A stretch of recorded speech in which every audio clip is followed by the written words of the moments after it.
ചികിത്സിക്കത്തില്ല. എന്നുവെച്ചാൽ ഡോക്ടർ കാശുണ്ടാക്കി വലിയ സമ്പന്നനാകുന്നുണ്ടെങ്കിൽ അത് ചികിത്സിക്കുന്നില്ല, ജീവിക്കുന്നില്ല. രോഗികളെ ശുശ്രൂഷിക്കുന്നവൻ ഒരിക്കലും സമൂഹത്തിൽ വേറിട്ട് സമ്പാദിക്കത്തില്ല, ഒരിക്കലും ഇല്ല. രാഷ്ട്രീയം അതുപോലെ തന്നെ രാഷ്ട്രീയവും. എന്നുവെച്ചാൽ രാഷ്ട്രീയക്കാർക്ക് സമ്പന്നരാകുന്നുണ്ടെങ്കിൽ അത് രാഷ്ട്രീയമല്ല, അത് അരാജകത്വമാണ്. അതിൽ ദുഃഖവും ദുരന്തവും ഉണ്ട്.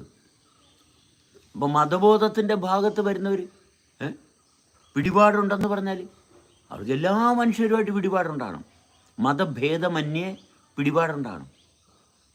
അതാണ് ശരിക്കും മതബോധം. അതിൽ ദൈവം ആരെന്നു പറയുന്നു എന്നാണ് ഞാൻ അന്വേഷിക്കുന്നത്. ആ വചനങ്ങളാണ് അന്വേഷിക്കുന്നത് ചിഞ്ചു. അല്ല, അത് വായിക്കുന്നവൻ ആ പുസ്തകത്തെ ആശ്രയിക്കാൻ കാരണം എന്താണ്? ആരാണ് ഈ പുസ്തകം നമ്മളെ പരിചയപ്പെടുത്തിയത്? ആരാണ് പരിചയപ്പെടുത്തിയത്?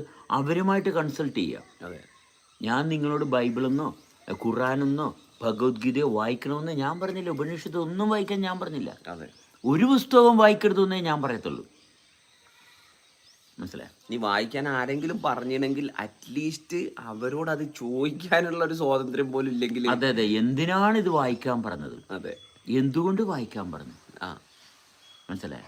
അത് അന്വേഷിക്കണം ആദ്യം. എന്തുകൊണ്ട് ഇത് വായിക്കാൻ പറയുന്നു? ആരെങ്കിലും അതിനാദ്യം എന്തുകൊണ്ട് ഈ ഗ്രന്ഥം വായിക്കാൻ നിങ്ങൾ എന്നോട് പറയുന്നു? അതാദ്യം ചോദിക്കണം. എന്തുകൊണ്ട് നിങ്ങളത് പറയുന്നു? അതാദ്യം ചോദിക്കണം. മനസ്സിലായി? അത് ചോദിക്കുമ്പോഴറിയാൻ പറ്റും.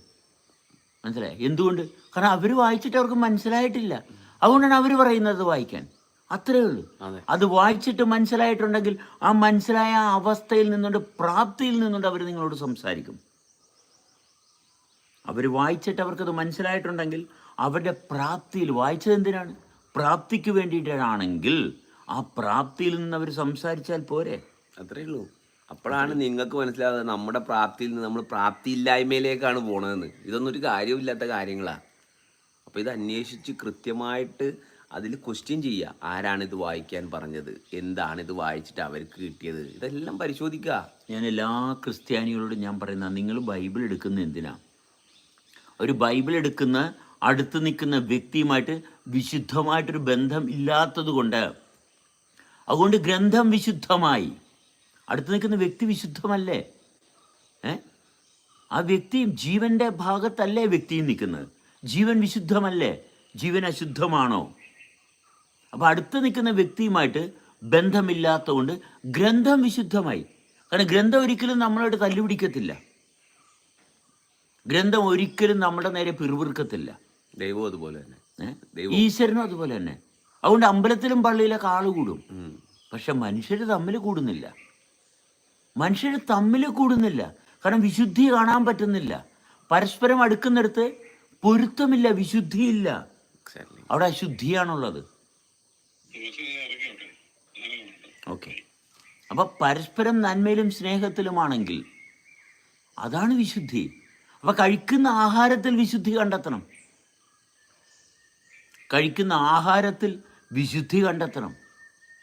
അത് കണ്ടെത്താൻ പറ്റുന്നില്ലെങ്കിൽ പിന്നെ എങ്ങനെ എവിടെ കണ്ടെത്തും? കഴിക്കുന്ന ആഹാരത്തിൽ വിശുദ്ധി കണ്ടെത്താൻ പറ്റുന്നില്ലെങ്കിൽ പിന്നെ എങ്ങനെയാണ് പുസ്തകം വായിച്ച് വിശുദ്ധി കണ്ടെത്താൻ പറ്റുക? കാരണം ഉള്ളിൽ ചെന്ന് ശരീരമായിട്ട് ദഹിച്ചു ചേരുന്ന ആഹാരത്തിൽ വിശുദ്ധി കണ്ടെത്താൻ പറ്റാത്ത വ്യക്തി വായിച്ചിട്ട് എങ്ങനെ വിശുദ്ധി കണ്ടെത്താൻ പറ്റുക? ഒരിക്കലുമില്ല, സാധ്യമല്ല. നമ്മളെടുക്കുന്ന ശ്വാസത്തിൽ വിശുദ്ധി കണ്ടെത്താൻ പറ്റുന്നില്ലെങ്കിൽ, നമ്മളെടുക്കുന്ന ശ്വാസത്തിലും ശബ്ദത്തിലും വെളിച്ചത്തിലും നമ്മളിലോട്ട് ലയിക്കുന്നതിൽ വിശുദ്ധി കണ്ടെത്താൻ പറ്റുന്നില്ലെങ്കിൽ എങ്ങനെയാണ് ആശ്വാസത്തിൽ, ആരോഗ്യത്തിൽ ഇരിക്കാൻ പറ്റുക? വളരെ സിമ്പിൾ.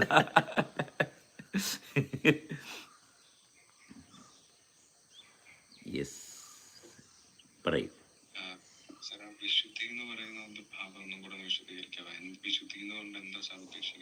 വിശുദ്ധി എന്ന് പറയുന്നത് അനുഭവത്തിൽ തുടരാൻ സാധിക്കുന്നത് എവിടെയോ അതാണ് വിശുദ്ധി. വിശുദ്ധമായിട്ടുള്ളത് അത് എപ്രകാരമാണ് ചേരുന്നത്?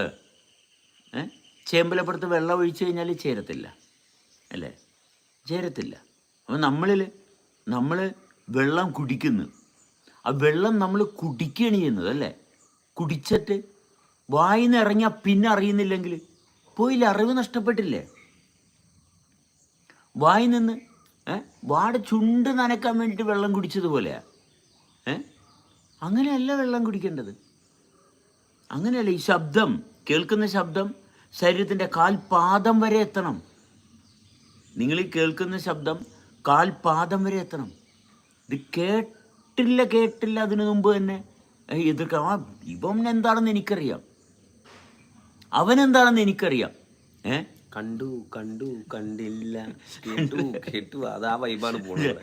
അവനെന്താണെന്ന് എനിക്കറിയാം. അവൻ പറയാൻ തുടങ്ങിയപ്പോഴേ എനിക്ക് മനസ്സിലായതാണ്. മനസ്സിലായി അവനെന്താ, ഞാനെന്താണെന്ന് അറിയാത്തവനാണ് അവനെന്തെന്ന് പറയണത്. മനസ്സിലായ? ഇവൻ മാനസികമായിട്ടുള്ള അസ്വസ്ഥത കൊണ്ട്